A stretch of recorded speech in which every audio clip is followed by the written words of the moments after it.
सनी pride हॉटेलमध्ये आढळला नग्नावस्थेतील महिलेचा मृतदेह। पुसद बस स्थानक मागील भागातील शनी मंदिर परिसरातील पंजाब नॅशनल बँकेच्या समोर लॉजमध्ये एका विवाहित महिलेचा नग्नावस्थेतील मृतदेह आढळल्याने सर्वत्र खळबळ माजली आहे। सपना संजय मोरे असे मृतक महिलेचे नाव आहे। बोरगडी येथील सपना लक्ष्मण पाईकराव वय 23 वर्ष, हिचा विवाह निंबी येथील संजय प्रदीप मोरे वय 25 वर्ष यांच्यासोबत प्रेमविवाह 2021 मध्ये झाला होता। या प्रेमविवाहास मान्यता न मिळाल्याने शेवटी त्यांनी 11/5/2022 रोजी सम्राट अशोक बुद्ध विहार दारवा येथे विवाह केला।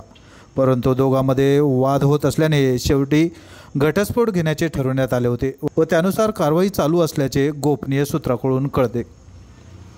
अशात हे दोघे आज दुपारी 1 वाजताचे दरम्यान शनी मंदिर परिसरातील पंजाब नॅशनल बँकेचे समोरील हॉटेल सनी प्राईड या लॉजमध्ये थांबले।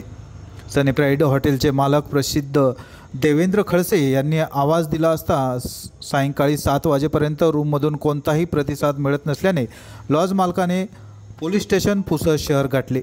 पोलिसांनी घटनास्थळ गाठले।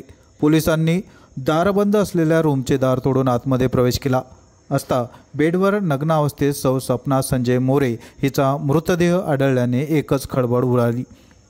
घटनेची माहिती कळताच पोलिसांनी आरोपीचे शोध मोहिमेस सुरुवात केली। घटनास्थळावर तातडीने शहर पोलीस स्टेशनचे ठाणेदार उमेश बेसरकर आणि त्यांच्या टीमने ठिय्या मांडला होता।